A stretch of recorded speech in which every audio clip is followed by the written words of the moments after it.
The body becomes its own corset. Past, present, and future exist as a single force. A swing without gravity soars to a terrifying height. The outlines of people and things dissolve. Countless poets and writers have tried to put words to the experience of a panic attack. A sensation so overwhelming, many people mistake it for a heart attack, stroke, or other life-threatening crisis. Though panic attacks don't cause long-term physical harm, afterwards, the fear of another attack can limit someone's daily life and cause more panic attacks. Studies suggest that almost a third of us will experience at least one panic attack in our lives. And whether it's your first, your 100th, or you're witnessing someone else go through one, no one wants to repeat the experience. Even learning about them can be uncomfortable, but it's necessary, because the first step to preventing panic attacks is understanding them. At its core, a panic attack is an overreaction to the body's normal physiological response to the perception of danger.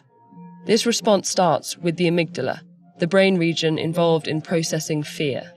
When the amygdala perceives danger, it stimulates the sympathetic nervous system, which triggers the release of adrenaline. Adrenaline prompts an increase in the heart and breathing rate to get blood and oxygen to the muscles of the arms and legs. This also sends oxygen to the brain, making it more alert and responsive. During a panic attack, this response is exaggerated well past what would be useful in a dangerous situation, causing a racing heart, heavy breathing, or hyperventilation. The changes to blood flow cause lightheadedness and numbness in the hands and feet. A panic attack usually peaks within 10 minutes. Then, the prefrontal cortex takes over from the amygdala and stimulates the parasympathetic nervous system. This triggers the release of a hormone called acetylcholine that decreases the heart rate and gradually winds down the panic attack. In a panic attack, the body's perception of danger is enough to trigger the response we would have to a real threat, and then some.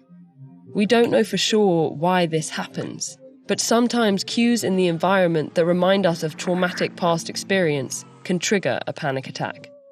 Panic attacks can be part of anxiety disorders like PTSD, social anxiety disorder, OCD, and generalized anxiety disorder.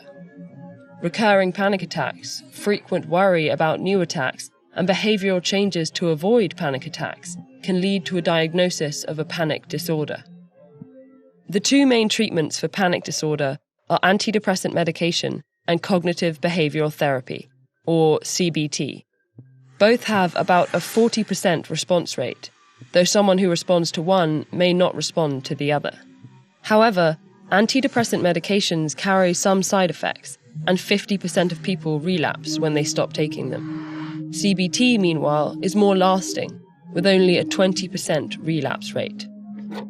The goal of CBT treatment for panic disorder is to help people learn and practice concrete tools to exert physical and, in turn, mental control over the sensations and thoughts associated with a panic attack.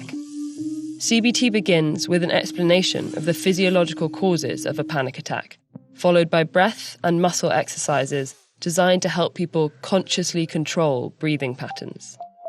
Next comes cognitive restructuring, which involves identifying and changing the thoughts that are common during attacks, such as believing you'll stop breathing, have a heart attack, or die, and replacing them with more accurate thoughts.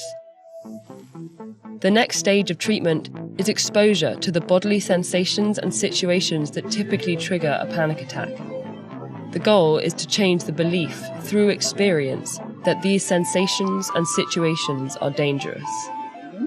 Even after CBT, taking these steps isn't easy in the grip of an attack. But with practice, these tools can both prevent and de-escalate attacks and ultimately reduce the hold of panic on a person's life. Outside formal therapy, many panickers find relief from the same beliefs CBT aims to instill: that fear can't hurt you, but holding on to it will escalate panic. Even if you've never had a panic attack, understanding them will help you identify one in yourself or someone else, and recognizing them is the first step in preventing them.